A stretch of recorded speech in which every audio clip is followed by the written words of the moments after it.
Enfin, une très bonne nouvelle, les gars. Je viens de tomber sur le reportage du Premier ministre du Canada, Monsieur Justin Trudeau, qui est ici. Ce dernier nous donne encore sourire, il nous donne encore de l'espoir au Canada parce que il vient avec un reportage pour dire que c'est vrai, il y a problème au Canada, problème de logement, problème de main-d'œuvre et tout, mais il stipule que on ne peut pas carrément dire que c'est uniquement les immigrants temporaires qui sont sur place qui posent problème. Donc pour lui, c'est que on peut toujours trouver une solution à tout ce qui va avec. Donc là, à travers cette vidéo, si je vous galvanise une fois de plus que c'est possible toujours pour vous d'immigrer au Canada, suivez simplement le reportage du Premier ministre du Canada que je vais laisser plus tard et à la fin, vous pourriez prendre vos propres décisions et écouter ce qui se passe actuellement au Canada.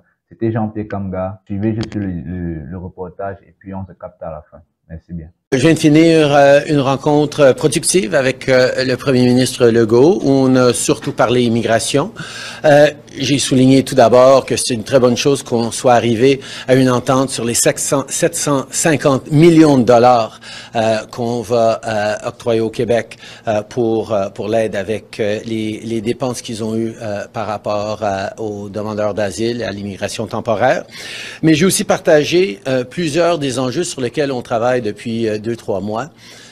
Vous savez, quand on s'était rencontrés au mois de mars, je m'étais engagé à mettre les ministres sur le travail pour répondre un petit peu aux préoccupations du Québec en matière d'immigration. Et il y avait 2 gros dossiers là-dessus, surtout par rapport aux demandeurs d'asile qui revenaient souvent, une préoccupation de M. Legault. On se rappelle que les demandeurs d'asile représentent à peu près 25% des immigrants temporaires, mais c'est un enjeu qui préoccupe énormément les gens. Alors, on a proposé un traitement plus rapide de demande, un transfert de gens vers d'autres provinces, d'améliorer le système de visa et augmenter les renvois aussi, la rapidité des renvois de ceux qui ne réussissent pas dans leur demande d'asile. C'est tous des éléments sur lesquels on est déjà en train de travailler pour enlever un petit peu la pression sur le Québec. On parle aussi de meilleure intégration des demandeurs d'asile, en accélérant l'octroi du permis de travail, en s'assurant que dans l'octroi d'un EIMT, on regarde les demandeurs d'asile qui pourraient faire la job avant de faire venir d'autres travailleurs temporaires, mais aussi établir un guichet emploi pour permettre aux employeurs, y compris dans d'autres provinces, de voir quand il y a un demandeur d'asile qui aura les compétences et un permis de travail qui permettrait qu'ils viennent travailler dans leur entreprise, qui enlève de la pression sur le système. Au niveau des travailleurs temporaires et la francisation, on a mis 2 propositions de l'avant pour accélérer et pour s'assurer qu'il y a un niveau de français lors du renouvellement d'un permis de travail. Donc, c'est toutes des mesures concrètes qu'on a mis de l'avant pour améliorer le système et répondre aux préoccupations de Québec. Mais comme on se souvient, comme vous savez peut-être tous, Québec a le contrôle direct ou indirect sur plus de la moitié des travailleurs temporaires, des immigrants temporaires au Québec. Et donc, pour avoir des cibles, pour savoir comment on va pouvoir réduire, si c'est ça que Québec veut au niveau d'immigration, il faut que eux présentent un plan pour réduire ou pour ajuster leurs chiffres et répondre aux besoins. C'est ce que j'ai demandé à M. Legault, étant donné que Québec contrôle plus que la moitié des immigrants temporaires à travers le Québec.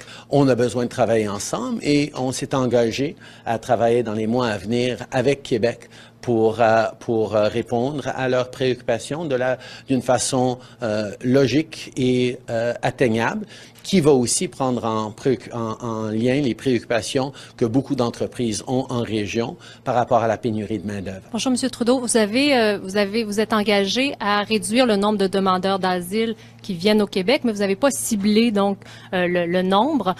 Dites-moi, comment vous allez faire justement pour réduire ce nombre? Vous parlez de départ volontaire? Ben, tout d'abord, on a démontré qu'on peut régler des problématiques au niveau des demandeurs d'asile. C'est sûr que, contrairement à d'autres catégories d'immigrants temporaires, on n'est pas en train de sélectionner les demandeurs d'asile. Ils arrivent ici et ils font des demandes d'asile. Comment on va les traiter, à quelle vitesse on peut les traiter, est une façon d'enlever un peu de pression. Mais on a pris des mesures concrètes pour réduire le nombre de demandeurs d'asile au cours des dernières années.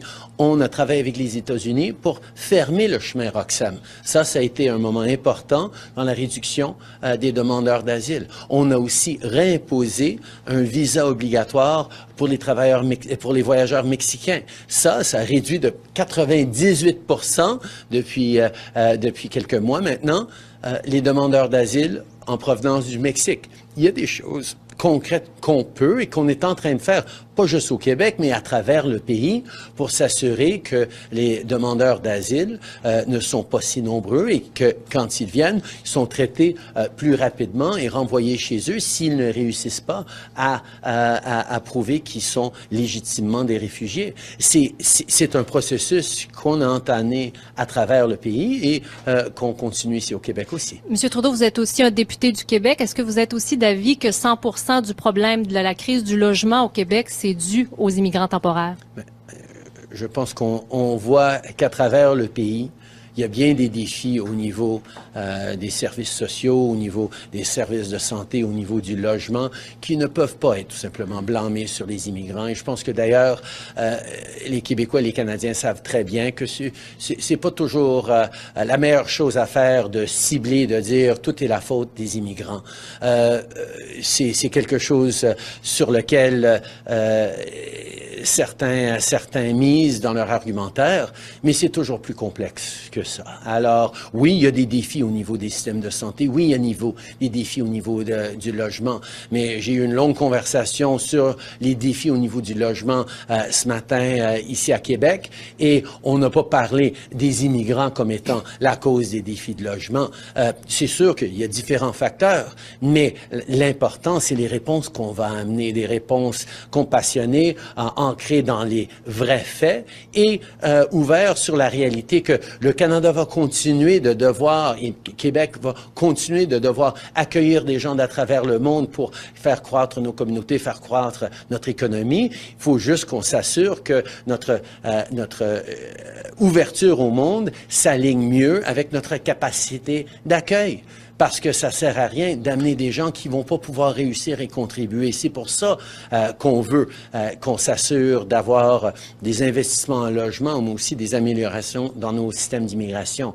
On va continuer d'être un pays ouvert et on va l'être quand on démontre une capacité d'accueil et d'intégration qu'on a toujours eu. Les amis, je suis tellement fier pour vous d'avoir écouté ce reportage. Ça veut dire que c'est une très bonne nouvelle qui s'annonce pour nous. Peut-être ils vont prendre des mesures drastiques, mais les portes ne sont pas fermées. Donc, pour toi qui me regarde encore, pour toi qui as suivi ce reportage jusqu'à ce niveau-ci, je te dis encore, les portes ne sont pas fermées. Lance-toi dans ton projet d'immigration dès maintenant. Ce n'est pas plus tard, ce n'est pas demain, ce n'est pas avant-hier que tu vas commencer, c'est maintenant que tu commences. Et laisse-moi te dire qu'au Canada, il y a la place pour tous. Ok? Au Canada, il y a la place pour tous. Donc, ne baisse pas les bras. Suis toujours Jean-Pierre Kamga. Suis les actualités que je te donne. Suis tous les programmes que je te donne. Je te partage toutes mes connaissances, toutes mes recherches que j'ai à apporter sur cette chaîne-ci. Suis tout simplement et lance-toi dès aujourd'hui pour pouvoir réussir ton projet d'immigration. Car chaque grand voyage commence par un premier pas. Et le premier pas, il doit venir toujours de toi. Si tu ne commences pas ton premier pas, tu n'iras jamais au Canada. Tu ne réaliseras jamais ton rêve d'immigrer au Canada. Donc, c'était tout pour cette vidéo. C'était Jean-Pierre Kamga. Merci pour les abonnés et je dis encore merci à tous ceux qui vont s'abonner. C'était Jean-Pierre Kamga. On se capte pour la suite de la vidéo. Ciao.